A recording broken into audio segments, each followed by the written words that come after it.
Of fear, letting go of sorrow, holding on to faith, hoping for a better tomorrow. It's gotta be a brighter day. It's gotta be a brighter day. Seeking out my window, looking beyond my in-depth feelings of desperation. While many other broken families sit patiently waiting while yet contemplating, wondering, when will we make it up out of this financial rut, fit enough to live out our dreams, while seeking for better ways in hope for brighter. Good evening, and welcome to another episode of Miracles of Life. I am so excited to be back before you on this glorious evening, and I am excited for our guests that we have with us on this evening. If you would, could you please introduce yourself? Well, how you doing? My name is they call me I'm Elder Isaac McKay. Awesome. It is so great to have you with us. Now, we are in the mode of talking about miracles and all the things that God has done for us in our lives. So can you give them a little bit of background as to the miracle that took place in your life? Wow. Where you want me to start? So in 2010, I was diagnosed with Crohn's disease. Mm-hmm. Crohn's disease is a chronic long-term disease that causes inflammation in your gastrointestinal tract, or what we call your GI tract. And it can affect any part of your GI tract, from your mouth all the way up to your anus, your rectum. Wow. And Crohn's disease is it's a progressive disease, meaning that it can get worse over time. If it doesn't get treated. And most of us a lot of folks have never heard of Crohn's disease, Right. but Crohn's disease it belongs to a larger group of condition called it's called inflammatory bowel disease. And so we hear IBD a lot. And so Yeah. Crohn's disease falls up under the IBD, but Crohn's disease affected me. And so I was diagnosed in 2010. I was in the Army. We had just got back from Iraq. I was about 180 pounds, and it just came all of a sudden. I just woke up one day and my stomach was hurting. Wow. And you know how we do. We'll just, take some medicine, wait a week. So I waited a week and my stomach was still hurting.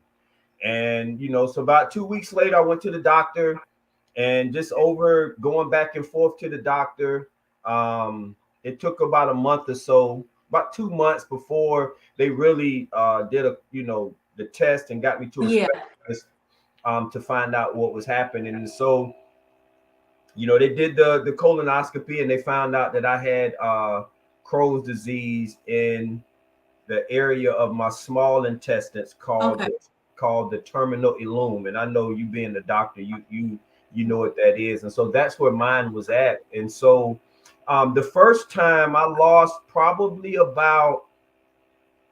I went from like 180 pounds to like 130 pounds in probably about a month and a half, maybe 2 months. Wow. Right. And so I was stationed at Fort Drum. I was by myself. And so just a lot of pain. If you know Crohn's disease, it's a lot of pain in your abdominal area.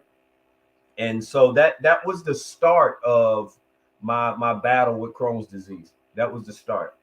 And I want people to really understand that this is like a serious disorder. This isn't something that goes away. It can recur. And you never know when it hits you. Right. And so you having to persevere through that, not knowing, when the symptoms might rise up, or especially being in the military with such a restricted schedule and being on a routine. How did you do that mentally? Well, at the beginning, I didn't know. I just started doing my research. And so, the funny thing about it is, when I caught Crohn's disease was at the same time that I rededicated my life with Christ. Wow, okay. And it happened I rededicated my life in 2009. I caught Crohn's disease in 2010. And I often tell my wife that was God's way of sitting me down and humbling me so that I could hear and see him. Kind of like how Joseph's brothers threw him in the pit. He had to be thrown in that pit because he was prideful, flashing that jacket, that coat that he had on. And so I often tell people that was my time for God to sit me down, because what people don't understand, and what I want your viewers to understand, is that Crohn's disease is an incurable disease. Yes. But we'll get there. And so so how I focused on God, and I mean, through that whole time, like I said, my family was in Virginia. I was at Fort Drum, New York, which is 22 miles south of the Canadian border. And I prayed a lot. And I mean, I just totally gave myself to God. And I remember one time, Dr. Gilliam-El, that I was in the hospital because I just had so much pain and I was losing so much weight, and I had a bowel blockage. And I was in Watertown, New York. I didn't have nobody but my roommate. I was in the hospital, and I just told God, I said, God, if you get me out of this bed, if you give me the strength to get out of this bed, and if you remove this thing from me, I will serve you for the rest of my life. I just remember selling myself completely out to the Lord that day in the hospital. I was probably like 132 pounds. I was so small, they had to weigh me in the hospital bed. Like the bed was still. And so that was, I mean, I give it all glory be to God, because there's nothing that I did. All I did was do what his word said in Mark 11:24, that if you have, and it said that he said, I will tell you the truth, that if you pray for anything, that you can have it if you believe it. And that's just what I did. And I forgave myself of all the past things that was going on in my life. I forgave myself. I got rid of all the unforgiveness. And then from there, it just, things started moving in the right direction. I hit another roadblock. But it started hitting, we started moving in the right direction. And so that's how I persevered. I believe that it was just God's way of showing me it was time to sit down for a minute so that you can hear my voice.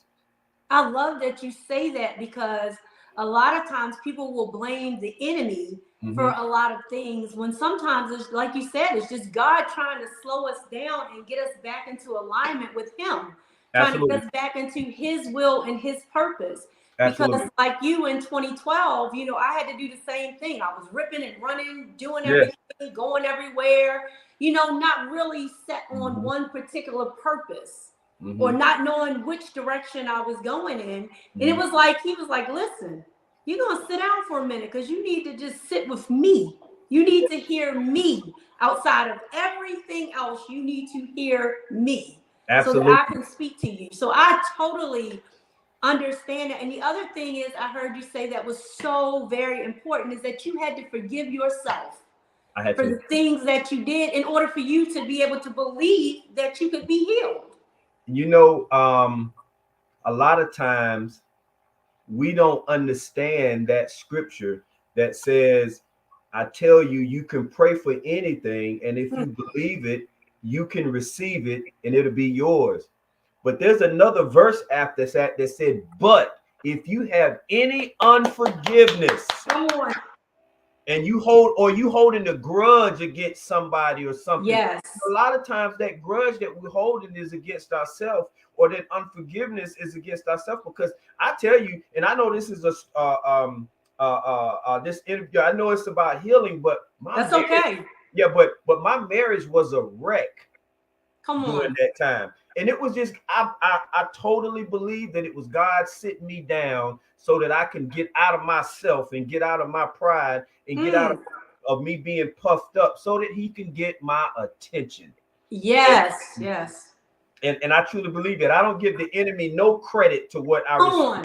I don't give him no credit. A lot of people say, oh, the devil done gave me this. I don't believe that. I believe that it was God sitting me down saying, I'm going to show you, I'm going to sit you down, and then I'm going to show you that I'm going to heal you right after, which he did. Yes. But we'll get there. Yes, ma'am. And then he heals us expeditiously. I mean, he heals us so quickly when we surrender to him. But you know, we don't look like what we've been through, but we have the scars to remind us. We have the scars. Look what you've been through. Look what I brought you through. Yeah. You know, every time I go to the doctor and they tell me about my heartbeat, you know, it's a reminder. I'm pretty sure every time you look at your scar, it's a reminder of where you were and how to remain humble and knowing that he spared us, that he loved us so much. Nothing special about us. Other than we recognize, hey, we have to humble ourselves. Right. We have to believe. We have to forgive. And we got to give it to him. And we got to give it to the Lord, because if I could fast forward a little bit, when I retired from the Army and now we're in 2017, I'm still dealing with the Crohn's disease at this time. And a lot of times we want God to remove it right away. And sometimes we have to ask God, why do I still have what I have? I just believe, make it plain. Sometimes I just believe God is trying to show us something. And a lot of times we don't, and I know people don't like to equate that to sickness, but I believe that sometimes God is trying to show us something. And so for me, fast forward to 2017, now the medicine that they was giving me is not working anymore. Now I done went down. I'm down to like 109 pounds.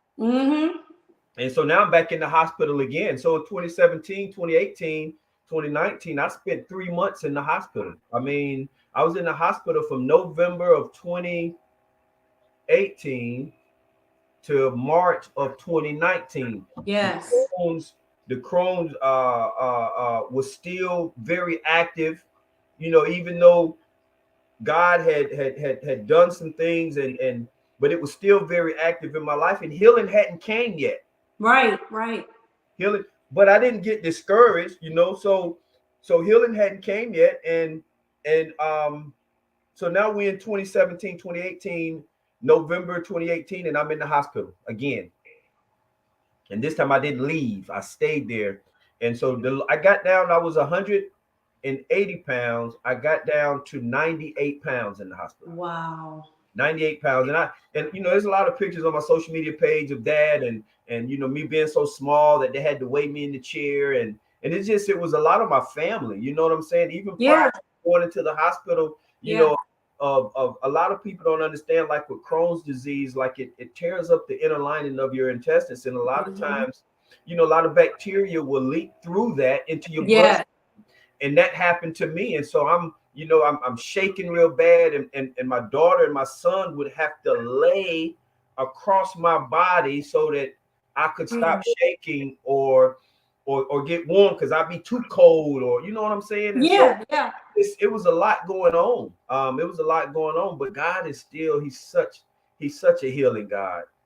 How did you keep your anxiety levels down? Because I know with me, I mean, I did little things like I put scriptures around the house, or, you know, I was consistently reading. I just had to stay in that place where, you know, I didn't lose my feeling of hope, you know.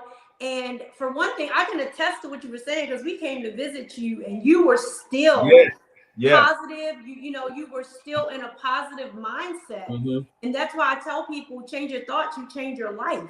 Right. Because you were still smiling with us and all of that. Yeah. You know, even through what you were going through, you and your wife were sitting there. We were just having a regular conversation. It wasn't a pity party. It wasn't a focus on me or look at me, I'm sick, or any of that. We talked about God, and we talked about like happy stuff. And so how did you keep yourself? Because I think it's important for people to understand. People say things. People say they believe. People say what they would do. But how did we actually saw you moving through this? So how did you keep yourself encouraged and keep your anxiety levels down? I would say, I would tell you that I did have my woe is me moment. You know what I'm saying? But I remember the first time I was in the hospital and telling God, if you get me out this bed, I'm going to serve you. Yeah. And so I continue to do that. But I mean, my wife, you know, y'all saw her at the hospital every day. My children, my support cell, you guys, and everybody that was there. But I believed that God was gonna heal me, and so I remember I like to, you know, everybody knows that I put, you know, I do a devotion every morning on Facebook nonstop, and God was just telling me, don't stop doing that, and so I didn't. I just kept reading my Bible. I kept believing God. I kept serving God. I kept doing what the doctors say do. You know, knowing that God was the ultimate. You know what I'm saying? But He gave man great wisdom to do great things when it comes to medicine. So, you know, and I believe they go together. You know what I'm saying? I don't think they're separate of each other. I believe that's God who has instilled in man to be able to do things. And so, but what kept my anxiety down was just me believing, you know, and having a support cell of people that would come see you when you was in the hospital for that time. And I just believed that I was going to be healed. And I just, I stood on that. And I think that's the key. That's the key. We say we believe in healing, but then as soon as we stop talking to other people or we are by ourselves, we get back into that mode and, you know, we allow those negative thoughts to come in. And it's really easy because you're really in pain. You're really hurting. And sometimes it's difficult because people around you don't really understand because they're not going through it. So you try to talk to them, but they don't, you know, they tell you, oh, well, you're just anxious or you're just this or just calm down and you know, that's really hard to hear that from people. But then you have to understand they really don't understand what it is they're going through, that you're going through. They have empathy for you because they love you. But they don't understand and they really can't direct you in any way. It's like really between you and God. With you saying, listen, like you said, I give it to you. If you get me out of this situation, I'm going to serve you. I'm going to do what I have to do, you know, to make you know that I'm going to honor my word. Right. And, you know, I remember, I'll tell you a story. I remember being in the hospital when you guys came up to see me one time, and it was I was having my moment. My moments would happen at nighttime. And I would like your listeners to really understand that, like, you're still going to have your moments. Come on. Yes. It don't mean that you don't believe. It just means you're human. You know what I'm saying? And so I had my moment. My moment always happened at nighttime. When all the fanfare is gone, all the visitors is gone, the lights is out, you're in the room, in that cold room by yourself. And I remember sitting in my bed crying one night, crying to the Lord. Yeah. And I had a roommate. I still call him my angel. I don't know this gentleman's name. I never seen his face. Wow. I just remember that when I was in that hospital room that y'all came to see, they was always wheeling patients in and out that was getting surgeries for something. Yeah. But this particular gentleman, I remember crying one night and I heard this guy, and I'm getting emotional, but I heard this brother next door, and he said, in the next curtain over in the next bed, and he said, "Young blood, I hear you over there crying." Wow. And he said, I hear you over there crying. And I said, "Yes, sir." And he said, "What's going on?" And so I told him, you know, my issue, but just to get him to encourage me, because this brother he was in his 70s. I remember him telling me he was in his 70s and that he was there to get he was a double amputee, and he was getting a rectal surgery, and he had been on crack all his life, and he was in a wheelchair, and he was still giving God the glory. And so that moment is what encouraged me, because the next day, doctor, he was gone. Oh my. So the next day he wasn't even there.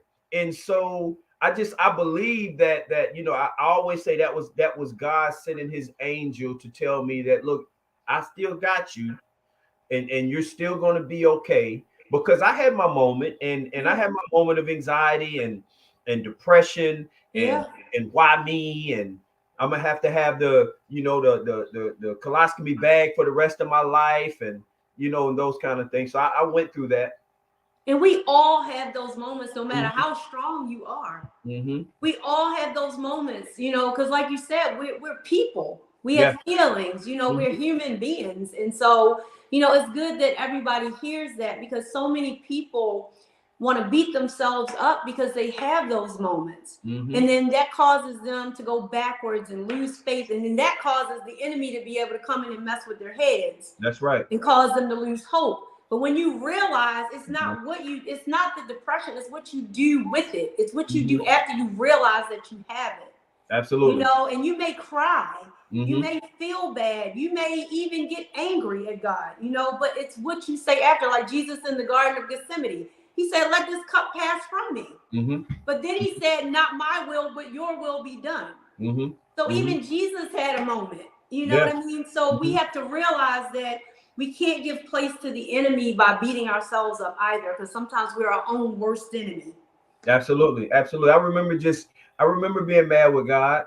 I remember saying, Lord, you said that if you know, I had promised that if you got me out the hospital bed the first time I served you, I said, now I'm in the hospital bed again. I remember telling him stuff like, you know, I was in the army and I ran marathons, and you know what I'm saying? I was a runner, and so I was in the best shape of my life. And but God said, but your marriage was in shambles. And Come on.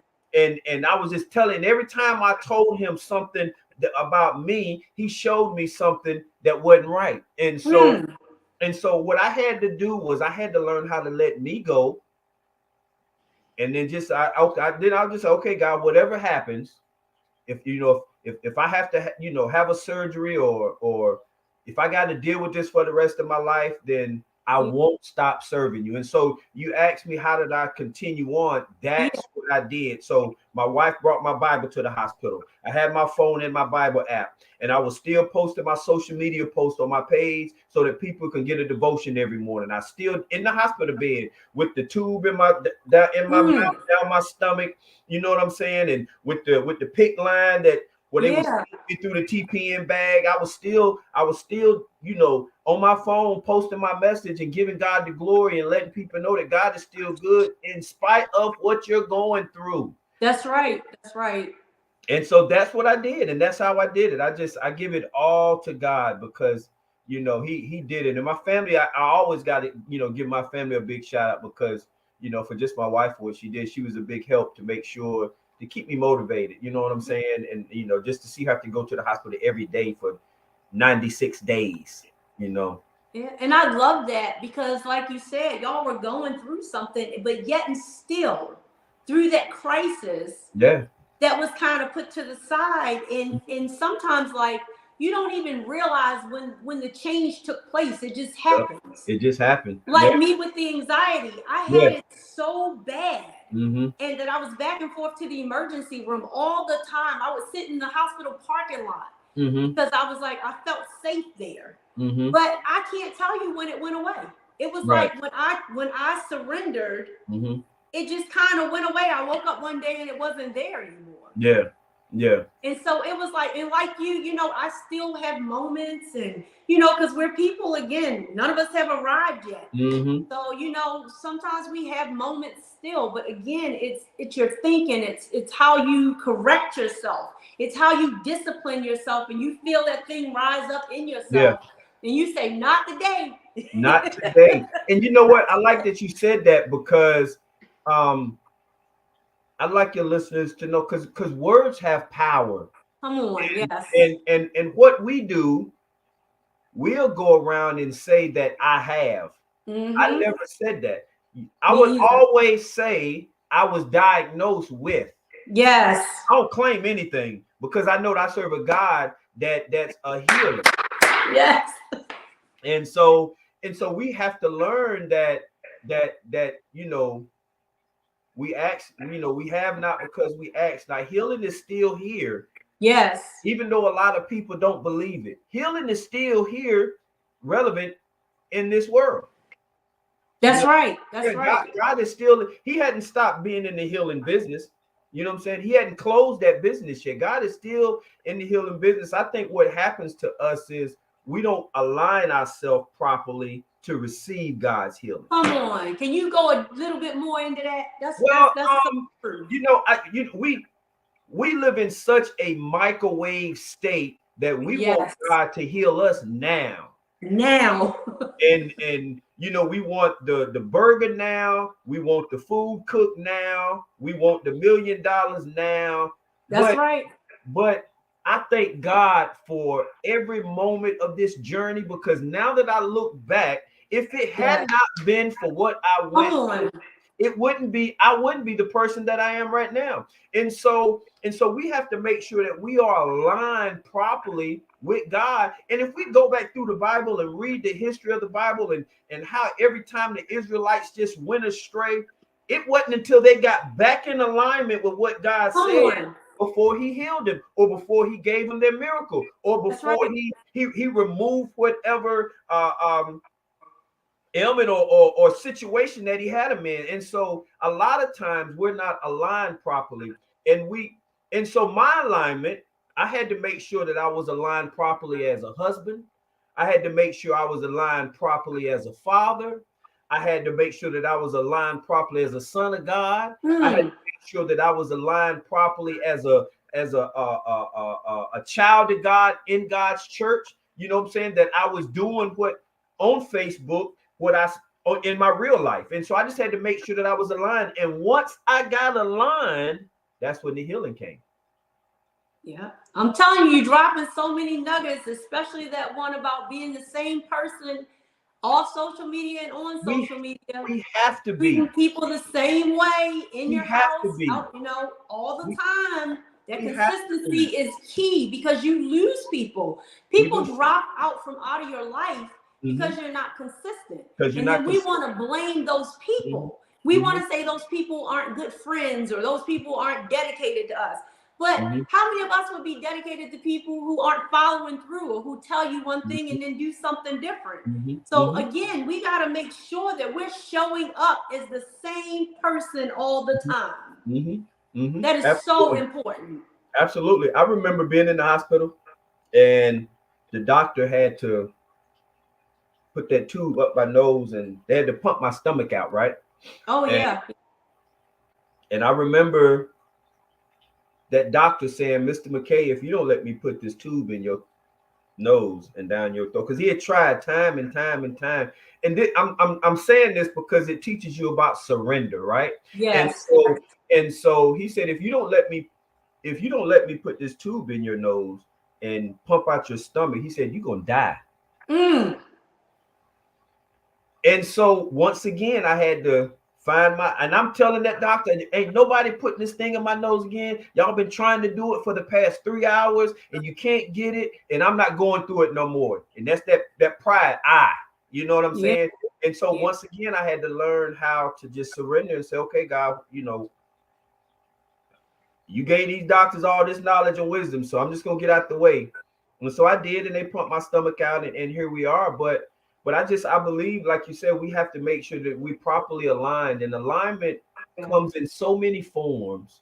It comes in, we have to align. A lot of people think that just because we align with God, and just because you go to church, that don't mean you align properly. And then you wonder why absolutely, and you wonder why you still have these ailments in your life. It's because we want God to do healing, but we have to be aligned properly with the word of God. There you go. And a lot of times we don't put ourselves in position to be healed. Say it again. Yeah, we don't put ourselves in position. And so I just believe that, for me, God, I finally, understood it and put myself in a position to where God could really heal me the way he needed to, which he did, because I walked out of that hospital Crohn's free. And a lot of people don't, and we can clap for that. Yeah, I walked out of that hospital in 2019 Crohn's free, and I got down to 100, and I got down to 98 pounds in the hospital. And when I left the hospital, I was 103 pounds, and now I'm 190 pounds. And so God can still do what he said he was going to do, but a lot of times he uses that kind of stuff to get you where he needs you to be. You And I shake just us a believe little bit. Yeah. to shape us and mold us. And, you know, it's like that clay, you know, that potter got to do things with that clay before he can make it's some things that he got to break off. And a lot of times for us is pride. And I believe that if Yes. we can get our pride out the way, Mm. I believe that healing can come in so many ways in our life if we believe it. But not only this, I want people to understand too that you continued your discipline and Yes, you added a more disciplined regimen to yourself by beginning to work out and get your temple, your body back into yes, alignment. yes. I still, I still eat like Crohn's disease is active in my life. Yeah, yeah. And so I didn't, and I do that because it helps me remember what God did. Because a lot of times we forget. We'll get our healing and then we forget the Lord. And so the discipline that He instilled in me to do this and not eat that and to do this, Yeah. I just, you know, I still do that. And so working out became my thing. And I only, you know, I do it for my temple, but I do it because I want to be a ambassador for God, and I want people to see. So anytime Yes. Yes. they, you know, and a lot of folks that, man, you always putting that picture up about you being this weight and now you this weight.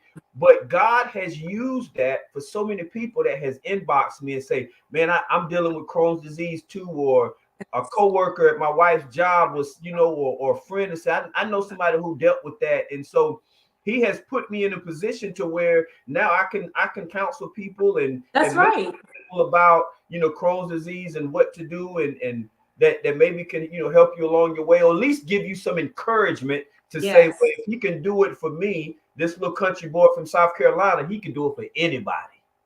And I love that. I totally agree with that. People say the same thing to me. Why do you put that picture up? I hate seeing that picture. Yeah. Well, that picture is not for you. It's for that person that's going through that. It's for that Right. husband that needs to see that his wife can make it through that situation. Right. You know, and people want you to be in selfish mode, but I think that we understand that our stories are for his glory. Yes. And that our testimonies are to help people that may be in a place of darkness, that may be in a low place, that may be in a hopeless state. And then they see your before picture, and then they see your after picture, and they see what you're continuing to do. And they can say, I have hope now. Yeah. I Yeah. feel like I can make it too. Yeah. Absolutely. So Absolutely. I remember being I just say continue to do what you do, because I fully understand about the pictures and, you know, people tell it hurts my feelings to see that picture, or family yeah. members and things. So it's like it Look, is what it is. but you know, I remember the doctor saying, okay, Mr. McKay, we're gonna go in and do this surgery. And you know, and so they're gonna go in and cut out the damaged parts of my intestines that was damaged. Yeah. Right? And where, you know, that was where all the strictures kind of like a spider web in your intestines and it blocks it, right? And so he was like, we're gonna cut all that stuff out, but you're gonna have to wear this bag. Wow. And so he was like, I was like, so how long do I have to wear it? I remember my mom being there, my dad, my wife, and all my friends and family and kids. And I was like, how long do I have to wear it? And he said, you may have to wear it for 6 months, or you may have to wear it for life. My gosh. And so, you know, he said, we won't know until we go in. And, you know, and so he was like, well, and then he was explaining the surgeon, we're gonna do it like a scope. You're gonna have one incision here and one incision there and one incision there. But then I remember my dad praying. Yeah. It's the first time I ever really seen my dad tear up. You know what I'm saying? And I remember my dad standing around the bed, and my wife and my kids and everybody, my sister, and they holding hands. They get ready to wheel me into the hospital room. And so I just remember my dad praying, and like, we're not claiming 6 months life of nothing, right? And so That's right. Yeah, we're not claiming. And I say this because I want people to understand prayer still works, even though the world tells you that it don't. But I just remember my dad praying, and I remember them wheeling me into the hospital room. And then when I woke up, I had 19 staples in my stomach. My goodness. And so they had to cut me. And earlier you talked about scars. I see that scar. Yes. reminds me, and so that that God had done something in my life. And so I had 19 staples, and I had the bag, the ostomy bag, the bag that because so that your waist can go in, and but the miracle is I only wore it for 30 days. And so, and the doctor was like, I've never seen anybody heal this fast. And I said, but I know you a doctor, but we have a physician called Jesus. And so you couldn't come in my room with a woe is me spirit, because I just, we couldn't do that. And so I only wore the bag for 30 days, and they removed it. And and to this day, I go to my doctor's appointments like I'm supposed to still. And to hear my doctor tell me, well, Mr. McKay, we still don't see no Crohn's disease. And I was like, in the name of Jesus, because I always tell folks Crohn's disease is an incurable disease. Incurable disease.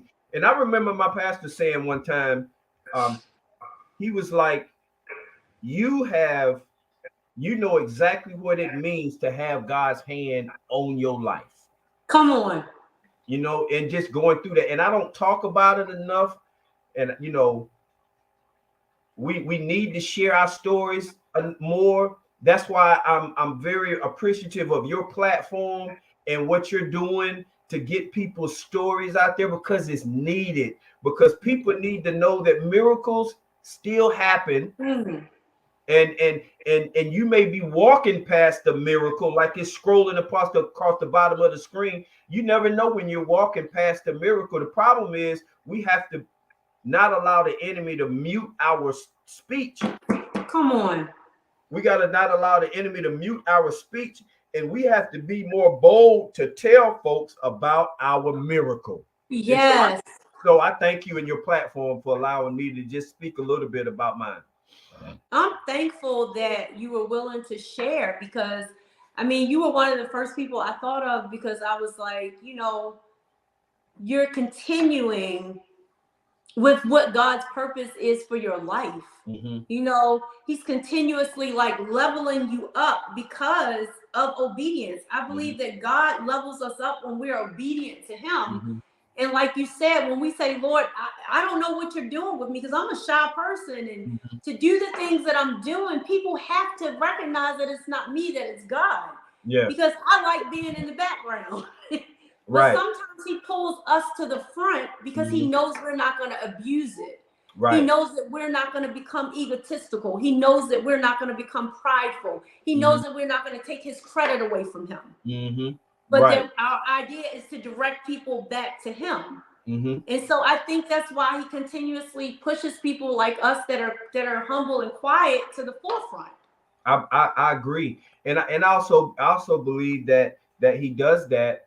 Like you say, he loved, and I always go back and talk about Joseph. And so, he went to the pit, and he went to the palace, and he went to prison. And even when he got to the second in command in all of Egypt, he still didn't forget where he came from. He sure didn't. So he still didn't forget when he was in prison. He didn't forget God. When he was in the palace, he didn't forget God. When he was sitting on the high place, he didn't forget God. Come on. And so oftentimes, I believe God allows us to go through this stuff so that we can remember who it is and was that helped us through our situation. So that when you put us in places, you won't forget that God is the one that brought you there. And I think that's why he allows stuff to linger around in our life so much. So that you can remember that when healing comes, you can always look back and say, I remember. And so that's what keeps me motivated now, even the more, to spread the gospel. And I am unashamed of that at work, in the grocery store, wherever we need to be at, because I know it. I can't forget, because I promised God that if he got me out that hospital bed, that I serve him. And a lot of times our service don't have to happen. Our service can happen anywhere. That's right. That's right. And I love that, because we can't give up either. Like when we have bad times or when something happens, what you start, you have to finish, and you have to persevere through it no matter how hard it gets. You got to find the endurance. You got to find the encouragement. Even, sometimes God sends us encouragement through other people, like the brother that you said was like a representative of an angel to you that spoke those words to you. He was just there for that little bit of time to serve God's purpose and to give you that encouragement that you needed. I couldn't pick him out of a lineup. I never seen his face because we had the curtain that was between us. When I woke up, he was gone. But and I believe that God, you talked about scars. And a lot of times God, he leaves those things around so that we can remember. You talked about remembering what happened, and so, our miracle, God fed, 5,000 plus women and children. Yeah. And they put the leftovers in the boat and got on the boat and went across the water. But then the storm came and they got scared, but they forgot that the miracle that he had just did was on the boat. How soon they forget that we know you just saw him feed 5,000. You have the stuff. You got the leftovers in the boat, and so a lot of times we forget. And so I thank God for my scars. I mess with my wife. I say, when I get my 6-pack right, I'm gonna show all of these scars. I'm gonna take me and I laugh at her, she laugh at me, but I tell her I would never forget. That's right. And I want people to understand that when God brings you out of a miracle, don't be ashamed to share your miracle, and don't let nobody mute your miracle. Come on. Oh, I like that. That's the quotable right there. Yeah. Don't let nobody mute your miracle. Don't let nobody mute your miracle, because people will. They'll downplay yours so they can lift theirs up. But don't let nobody mute your miracle, because God and miracles come in all kind of ways. We know that. We could talk for a whole nother hour about miracles, but we just have to be able to share that, because people need to see it. Somebody gonna get healed or delivered because of Dr. Maisha's miracle. Amen to that. Look at how many doctors that were probably touched that probably weren't even believers. Yeah. By seeing what they saw, incurable. And they need to really get that it is incurable. When I tell you that these ladies and these doctors at the VA hospital, when I go see my doctor, they always tell me, Mr. McKay, we was talking about you. We share your story with other patients, and we share your story with other doctors, and we share your story with, you know what I'm saying? And so that's the Lord. You know what I'm saying? You tell everybody. You know what I'm saying? If you want to tell my business, tell that business. You know what I'm saying? Yeah. And so we don't know who God is going to use or touch by our miracle. And I thank you that we had this time, to share, because people need to hear it. People need to hear it. Yeah. And you just really don't know. You really don't know. He not only just took the signs and symptoms away, he said he goes above and beyond all we could ever ask or think. That's it. He just literally erased it. Yeah. And a lot of times we have to, and I mean, sometimes I still don't understand. I often still ask God, why me? Me too. I do. And then and he's a comedian. Yep. I'll tell you, he's a comedian, and then and I remember one time praying, and he said, "Why not you?" And so we just have to. If I could leave anything to your listeners, I would tell them that that God is still real, and God is still in the healing business, and walk in your healing. A lot of times we don't walk in it. A lot of times we just give up, and I got this, and I have that, and we speak in all these things. Words have power. I had to learn how to stop saying I have. Yes. Yes. Yeah. I know what I was diagnosed with. I know how I feel, and but I know it's something ain't right, but I'm not claiming that, and I'm not going to allow that to sit me down. So, just coming out of being 98 pounds and then 103 pounds. And then, now I'm trying to, it was so much. Like my wife she had to wash my body, because I couldn't get the shower. I couldn't even lift my leg up over the tub to get in the shower, and just for her to have to go through that. And And then so I was just like, okay, it's time for me to start getting in the gym. I went to the gym, and I remember I couldn't put no weights on the bar. All I could do was push the bar. Wow. And so I just pushed the bar. And after a while, I was able to put 10 pounds on the bar. Yeah. You know, and then I can put more weight on the bar. And so what am I saying? I tell your people that whatever you do, you may not be able to do all of that you want to do at the beginning, but if you just put a little bit on the bar and just a little bit on the bar, and before you know it, you'll be where you want to be. Our problem is we want to be there now. Right. And just embrace the journey, because it's a lot of learning in your road to healing. You know, walking into your miracle, that means a lot. Yeah. It's going across your, you know, your show. Walking in your miracle, there's a journey in that. Yes, it is. Yes, it is. And it's some learning in that, and we miss that learning that's in that. So this has been so powerful. Can you please tell them where they can reach out to you? I know you do sometimes things with the men in the community. Well, I know you minister. Yes. I'm glad you asked. So they can find me on Facebook, Isaac McKay on Facebook. I am Minister Mac on Instagram and Twitter. I'm also you talked about the brothers. I'm one of the directors and facilitators for My Brother's Keeper of Greater Richmond. We teach fatherhood development courses to men coming out of incarceration, or men that is trying to receive their rights back with their children. And so it's a 12-week program.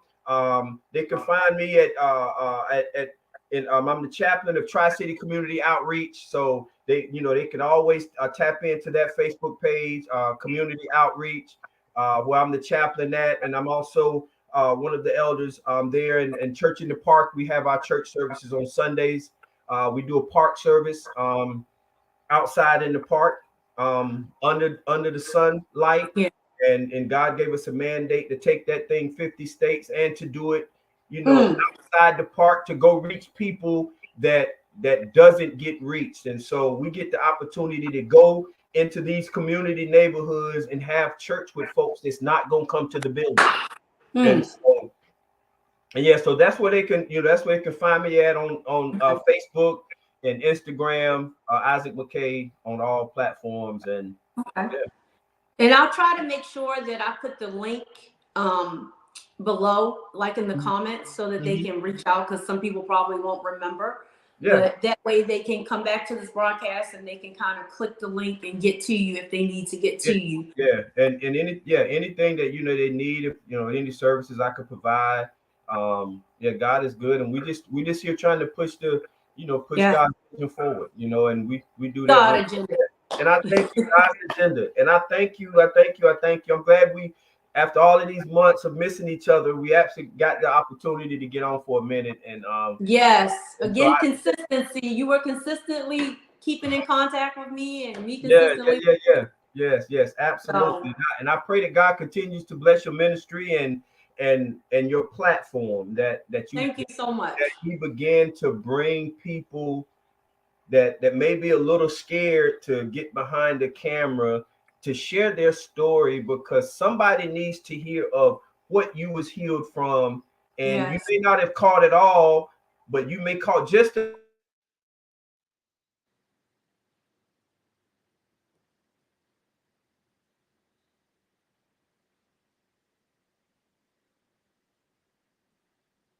Yes. Well, thank you so much again. This has been Walking Miracles, and we look forward to having you to join us again for our next interview. It's going to be another powerful interview. Remember, how your life begins is not how your life has to end. You can always turn things around. If you change your life, change your thoughts, you can change your very life. Till next time, peace and blessings to you.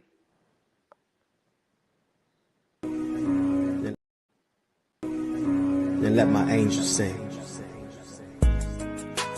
Letting go of fear, letting go of sorrow, holding on to faith, hoping for a better tomorrow. It's gotta be a brighter day. It's gotta be a brighter day. Seeking out my window, looking